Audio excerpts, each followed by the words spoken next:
questions and want to give them the stage really to make that happen. So what I'd like to do is if we can try and narrow down answers, because I know we got a lot of questions, got a couple hundred people here, so maybe 1 to 2 minutes per answer. And you notice how I designed this? We only have one microphone. It's awesome to watch talk show hosts fight over the microphone. It's great. It's great stuff. So what I'd like to do, I'm going to come down, and if I could sort of moderate and make sure that people aren't yelling out their question, if I could call on you. We're not going to get to all the questions, but we all know that. We're not going to get the questions. We're all very vocal. So with that, I'm going to go ahead and give you the microphone. And if you would take just 1 minute to answer this as I go down here, how do we, the people that don't have a microphone, how do they assist in engaging and winning the media war? Be mini me. Right? You don't have to know 300 topics. You have to know 3. 3. Pick 3 topics and know them cold. So when you go to your water aerobics class, you go to the gym, you go to the Safeway, you play bridge, you go to Thanksgiving and your relatives are on the left and your grandchildren want to talk about things that don't matter. And you start talking about founding fathers and they can't even spell that, much less know anything about it. Don't talk about founding fathers. Talk about the principles of founding fathers and put it in contemporary speak. You say to your granddaughter, what'd you learn in school? You got to relate. Be a person, be a grandmother, be a grandfather. Tell me about Beyonce. She'll get talking and say, do you think Beyonce is free? What does that mean? And you start weaving in the issues that came to us and the solutions that came to us from our founding fathers. They don't know Jefferson. They're not getting it. They're not getting civics, you see. You have to meet them on their turf, love them, don't fight with them, kindly and compassionately be in the belly of the beast. Okay? That's a little hard to do.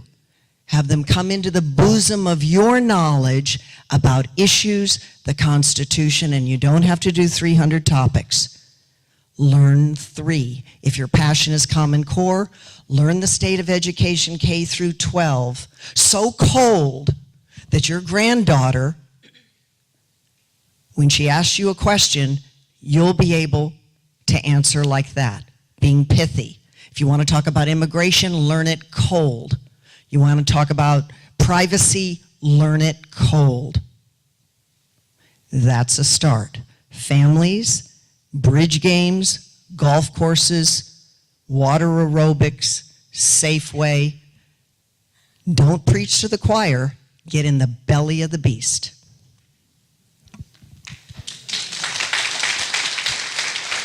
You're big on the belly of the beast. That's where it is. It's in the belly of the beast. Not in this room. I guess I figure I think everybody can replicate the message. We're all like little missionaries for the Constitution, for conservatism. Wherever I go, I'm always finding somebody to talk about the Second Amendment with. They bring up, what do you think about what Obama's doing? Boy, I'm there. And one thing I would say, I've had a lot of people that listen to my show that have commented that it's nice to hear somebody that doesn't rant. And I'm pretty gracious. So it's really important. The left and media tells everyone over and over again that we're the haters, that we're angry. Well, we might be angry with what's happening to our country, but we can still, with a graciousness, articulate our principles and what we believe in and what made this country great. So when we start winning hearts and minds, that's a good thing. One thing I would say, which I might have skipped over in my little speech in my rush to hurry as I got the 5-minute signal, because I was going too long, is that I think all of us, in the words of my friend Robbie over here, we need to find one person in the next election cycle, at least one, that we can say, wake up and go vote. Because a lot of us know people all over this country that are very conservative. They espouse the conservative values that made this country great. They love the Constitution. They love our military. and yet they might abhor politics and they're not getting out and voting. We need to get at least one person that we can say, listen, our life may depend on this, and it might depend on it sooner than you think. So I would just encourage each of you. You might think your sphere of influence is small, but everybody has somebody. Whether you're, little me in Oregon or her on the big KFI or Mr. Excitement here, we've all got somebody we can reach. And so it's up to us, and that's, I guess, what I would say. Very good. Question? I have a question about Common Core. I'm a snowbird from North Dakota, and today I read in the paper online, Bismarck paper, that to abolish Common Core never even got out of committee. And, you talk about fighting, the media. Well, the media, the teachers' unions, eventually just crammed the hallways, and they didn't even get it out of committee. It's sad. And, North Dakota is a very conservative state. And so that's done for the whole session. We meet every 2 years. To me, it's, how do you fight it?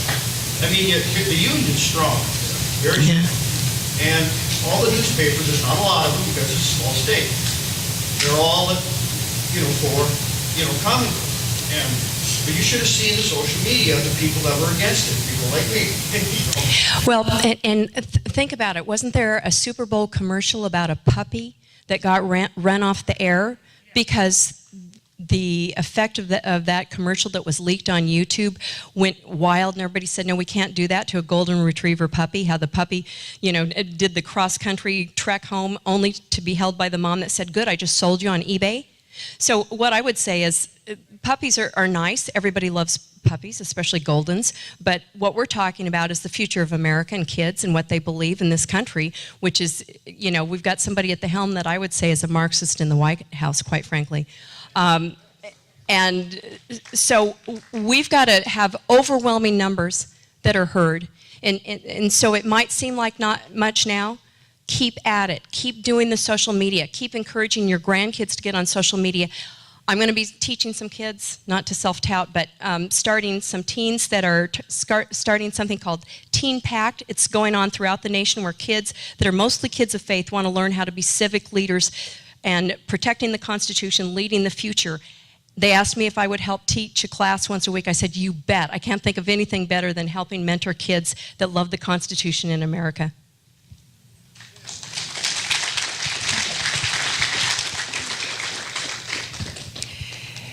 What do we do about Common Core? We didn't get to where we are overnight, and we're not going to change it overnight. Think of that Rome wasn't built in a day. This Common Core, drumbeat to Common Core, was a lot in the making, even going back to Bill Gates and others. It was more of an idea, but when low-hanging fruit money comes to individual states that have budget problems during every session, it's the apple that Eve grabbed, unfortunately.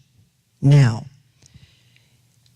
when you go in your circle of influence, whether it's online, playing golf, Thanksgiving, Christmas, coffee after the movies, hot date, wherever, however, and you want to engage in something that's a little more academic and intellectually stimulating, ask the person or people that you're with if they think it's a good idea. In common conversation, don't be argumentative. Remember what Shane said, ask the why. Have them start to work through the thought process. Why is it a good idea that if we have excellent students, they should be dumbed down to a common denominator? You think that's a good thing? And then wait. Shut up, pregnant pause, and let the person that you're with just talk to you. Socrates, way back in the Greek world, was very good at just asking questions. And pretty soon, the light bulbs go off in a person's head, and they go, well, no, that's not really good. My kid's a straight A student at wherever. Well, do you think it's good then that they're dumbed down to a level of all these kids that came across the border from Central America that don't even speak any English, they're in our schools.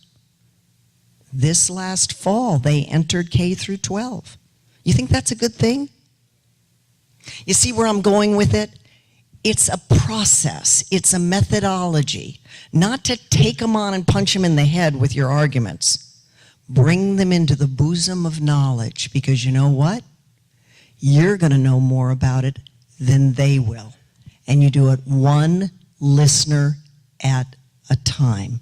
If in this year, in 2015, you influence 15 to 20 people, 2015, let's say 15 people, you've done your job for God and country on Common Core.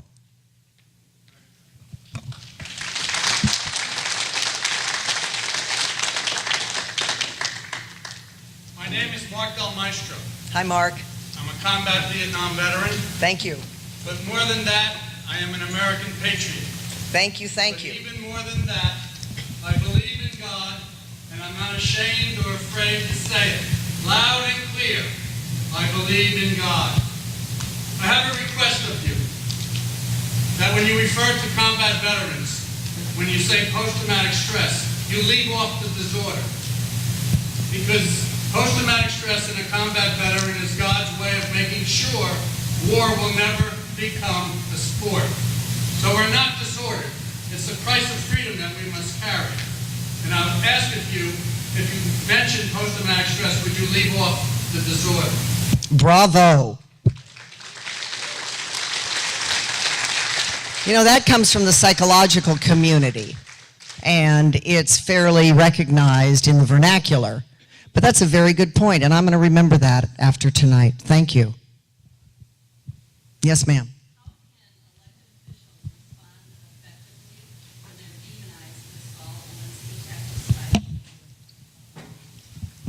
What was it again?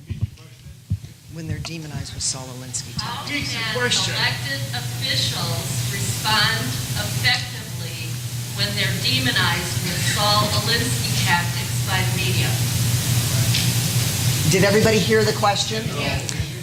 Re- How can elected officials respond when they're demonized by the media with Saul Alinsky tactics? Well, we've got to be smarter than the other people, and we've got to keep repeating the truth. I also think we have to be unafraid to go after the opponents. Now, on one side, I'm saying be gracious, but when we're in a war to win an election, we've got to do the right thing, and we've got to be willing to fight. In Oregon, we had a person reelected to a fourth term who has a live-in first lady who's guilty of many felonious crimes, and yet he was elected. They controlled mainstream media. The fellow he was running against was a Vietnam veteran, highly decorated, flew helicopters in Nam, not a hint of impropriety in his past. But the media just tried to make him look ineffectual. He was not. And they tried to make John Kitzhaber, our current governor, who is not a good man, they tried to make him look wonderful, he and his live-in. So media won and lost that election. We also had, I'm sorry to say that there are a lot of people in Washington, D.C. that have an R in front of their name, but they don't have a spine. So the media is not doing us any favors, but neither are a lot of people in Congress. That's why a friend of mine, Ryan Zinke, who was a SEAL Team 6 leader, is in there. I think more frogmen in Congress is a good idea. I would like to see more people that have served in the military in the halls of power, because they know what price was paid. So I would second that. Now, the lady asked, I'll be brief, the lady asked, how do we hold our elected officials' feet to the fire, or something to that effect, when they are so encumbered with Saul Alinsky tactics? This is where politics comes in. This is where you get organized. If you're not fond of John McCain's tactics, for example, because he's too Saul Alinsky for you, or God forbid, you just don't know what got into Hillary because, she's so far to the left, then you have to find candidates that beat her. And it's not too early to start. On the way over, I was listening to a very interesting interview with Carly Fiorina. watch out for her. Who knows? It might be a Carly Hillary duking it out. Wouldn't that be interesting? I mean, think about it. So this is where you hold the elected officials, because the question was about elected officials. This is where you hold elected officials' feet to the fire. You mentioned early in your talk that the news covers what is different. And I have to qualify that. They cover what is different that sells and that fits their agenda. 100,000 people in sub-zero weather marching on Washington to protect unborn children never got covered. All right, let me comment on that. What is their agenda? Their agenda is making money. It's ratings. Why do you suppose there's babes on Fox News with beautiful legs? Anybody watch The Five? I wish I had legs like some of those babes. I need to lose some weight, but I mean, in my 20s I did. All right. It's what brings home the bacon, sir. And I'm as pro-life as you're ever going to get. I've marched on Washington. You know what? That theme is not different. Every year it's the same. So it's old in terms of the mainstream media. They would rather sell sex than sell life.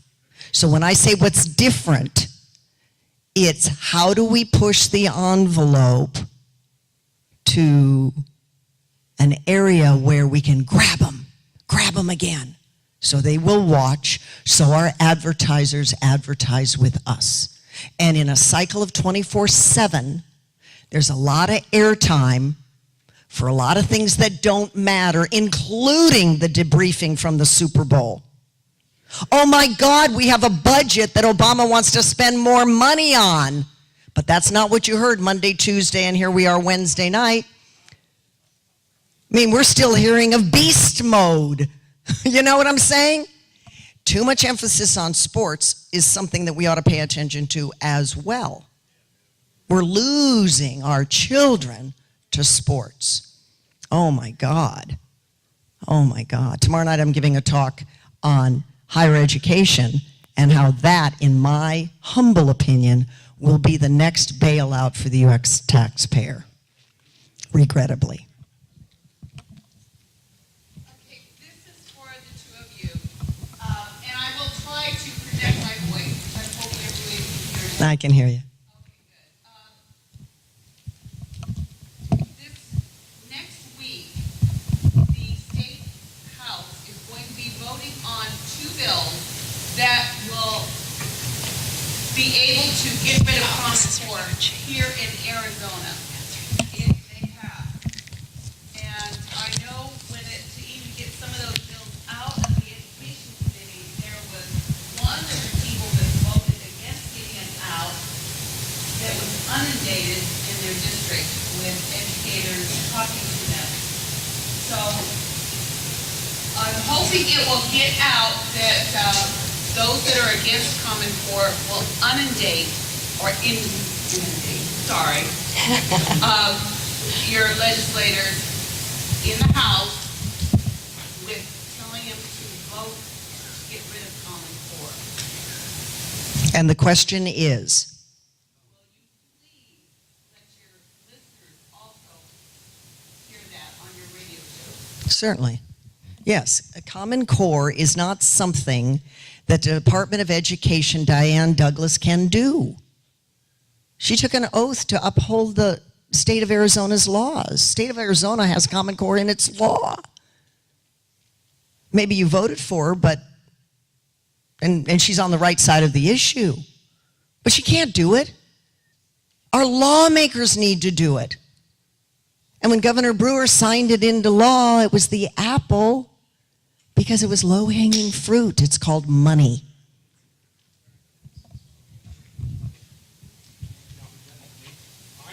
I'm on the other side, okay? I'm in the Israeli Armed Forces. And I was coming out of Israel where there was a bombing, and I covered it, okay, with some of my troops. And I got back to the United States, and I read the article on the bombing. And I looked at it and I said, what are we talking about? This never happened. They wrote it for the American public, but that isn't what happened in Israel. So when you read some of this stuff, take it with a grain of salt. Especially if it's written by somebody from the LA Times or from the New York or the Washington. Yeah, I would say that there is a worldview that's pervasive amongst all of media, and I don't even think it's primarily just what sells, because if that was true, then people would make movies like American Sniper and other movies that resonated with multi-generational audiences. They don't do that. They make things for their agenda, whether they say that or not. It's there. Marv Alasky is a great guy to hear talk. He is the head editor of World Magazine. He talks a lot about what's happened to journalism over the years since the time of the great Walter Williams, not the current Walter Williams, some of you know, but the man who started journalism initially in this nation. I believe it was at the University of Oklahoma. And he said that the job of the journalist was to tell the news and hold everybody's feet to the fire. What has happened in all these years since is we have these liberal educations of journalism, liberal arts, etc., and they're coming out with the same mindset. And the mindset is all liberal. It's all, the progressive mindset. So that's what it's saturated with. We have what we have. I kind of like the idea of maybe the Koch brothers, if they've got all this extra money, man, buy a network, do something. We've got to have more than just Fox News, which is why all of us doing talk radio, everybody in every corner of this nation, there are people coming along like me that are doing talk radio, and it's important because we need to engage everybody. We need to fire everybody up. We need to make up for the other side that is adamantly against us. Just a quick little comment. Walter Cronkite, on this very topic that you were bringing up, Walter Cronkite used to say, and I was trained this way when I came up through J school, don't tell them what they want to know. Tell them what they need to know. If your electric bill is going up, tell the people that. If there's going to be a bailout of student loans and it's the next major bailout, tell them that. That's not where we're at in mainstream media. Now, thank God for talk radio and thank God for Fox News. But we're not going to turn this around overnight, people. It's not going to happen. I work in the industry. And to your point, sir, many times with the flood of news, remember, we're global now. 1 minute it's a beheading, the next minute it's burning at the stake, the next minute it's a tsunami in Japan. Tomorrow's going to bring something different. It's Super Bowl or it's Hillary this or whatever. It's news of the weird. And that means the homework on the part of journalists not getting done. And so they write to get by. And they announce things to get by. It is true, they have an agenda in mainstream media. It is true. But they also have deadlines. Because tomorrow's a new day, so let me just get rid of this Israel story. I can't worry about Obama right now not liking Bibi. I got to get on to the next. It's Super Bowl. Too bad about Boehner inviting Bibi. I got 18 other thousand stories I got to write. And so what happens, the Bibi story is not told accurately. There's no time. Even if he had a good agenda. Next question. I just wondered if everybody noticed on TV, not so smart president discussing with the king of Georgia. He spent more time looking back at the people who's trying to get answers from and where the mic was than he was talking to the Georgians. Anybody else notice? He was always looking back. In my opinion, he is a consummate, slick, professional politician. Who's Obama? He's asking about Obama's relationship, looking over his shoulder when the king of Jordan was making points that they will avenge as a nation the burning of their Jordanian pilot. And where was Obama in all of this? He's looking over his shoulder to see how cool he looks. He's a cool cucumber. He's driven by narcissism in his personality. And whether you think he's a bright man or not a bright man, I think is a little irrelevant. He's a politician. He's slick. He's slick.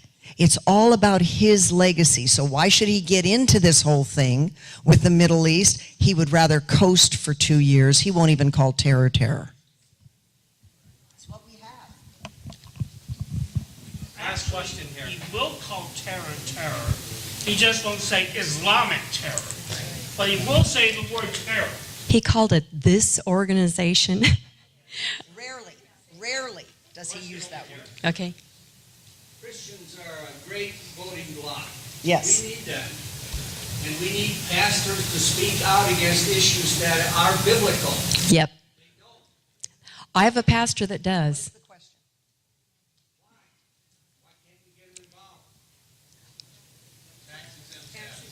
Tax exemption is a big deal. You know, in the founding of this country, I believe that patriots had to go to church and hear a sermon that told about character qualities for leaders before they went and voted. Think how far we've come. I have a pastor up in Oregon who's fantastic. He does what's called expository preaching, going straight through Scripture. So if you come on a Scripture that talks about life being sacred, innocent life, which is different than killing in war or self-defense, then that goes for, pro-life issues. If it talks about homosexuality or what have you. This is another thing that the progressives have done. They have waged a war on words. They have absconded words from our vocabulary. Think about words that they've taken, stolen, and changed. Gay, marriage, what are some, tolerance. They've changed the meaning of tolerance. Tolerance now means everything's all good, as opposed to, I give you your right to be absolutely, totally wrong because I'm a tolerant person. Instead, we're supposed to say, you're just as right as I am. This is what the progressives have done. And I'm afraid that there are a lot of people that aren't courageous. I talked about courage. Pastors have to be courageous. We're called to be courageous in Scripture. I would admonish your pastors to talk about these issues that are not PC, but they're important. And just an amazing thing. At the church I'm attending, they cannot stop the attendance from growing. And he says un-PC stuff in Portland, Oregon, the weirdest of weird places, every single week. It just makes us applaud. We love it. He's forthright about abortion, about homosexuality, about traditional marriage, etc. And people keep coming to that place because they're hearing truth. People respond to truth.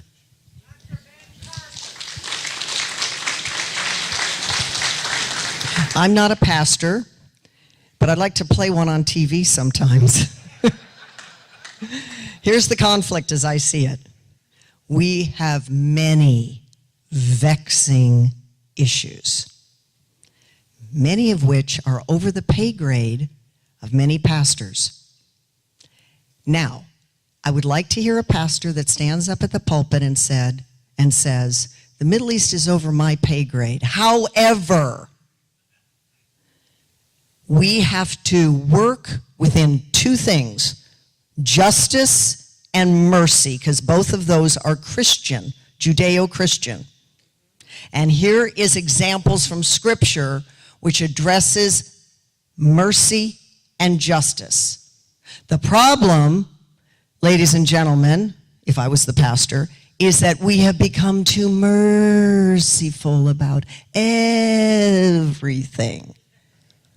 And so we tolerate anything. And we've lost our backbone. We've lost our moral compass. We have slid. We've also lost our individual God-given right for personal happiness and joy on this earth because we have embraced a very low common denominator. Because we don't say sin is sin, but love the sinner. They don't say that. And if I was a pastor, I would make sure that people leave every Sunday with that message.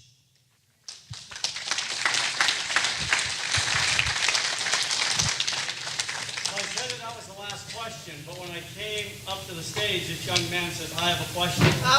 And given that we're trying to really move the younger generation, this is Clifford Cleland. He has a question for the two of you. I want to know what we as kids can do to help stand up for the Declaration of Independence. Well, I think you're doing it right now, quite frankly.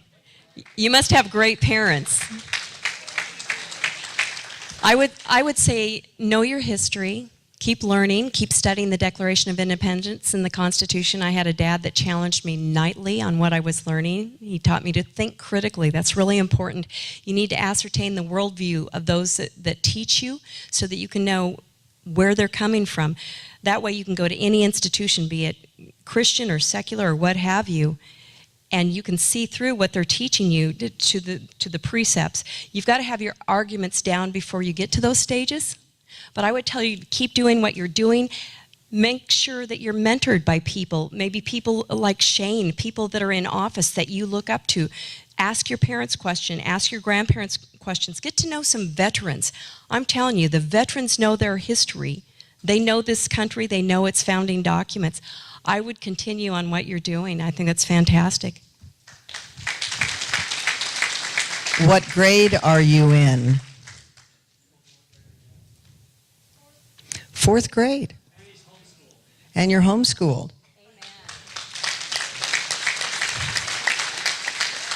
Just a little footnote to that. K through 12 is so disastrous anymore, so I'm happy to see a father that cares so much, brings his son to a forum like this and homeschools and so forth. One thing, just a little footnote, and you may disagree with me on this, but I've noticed over the last 25, 30 years, this tremendous push for math science. Nothing wrong with that, but not at the expense of the civics, the classics, the great books of great minds that wrestled with these vexing issues then, that learned their ancestors, whether it was Plato, Aristotle, coming up through the Middle Ages, whether it was Rene Descartes, John Locke, and on they go, St. Thomas Aquinas.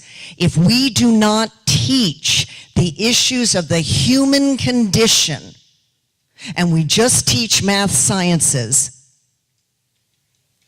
we will lose the war of the humanities. This is language and literature and how great minds have looked at traditional values since the beginning of time. We will lose. And sadly, I think there is a slide in this regard too. Nothing wrong with math science, but we've got to bolster up civics, history, writing, oral interpretation, telling kids, I'm going to teach you how to give a speech. They don't know how to give a speech because they don't give book reports anymore. How sad. How about Shakespeare? Bye-bye Shakespeare. They can't spell it, much less know who he was. It's the human condition, and insofar as it's applicable to the United States of America, that means the Judeo-Christian tradition, ladies and gentlemen. Please give a round of applause.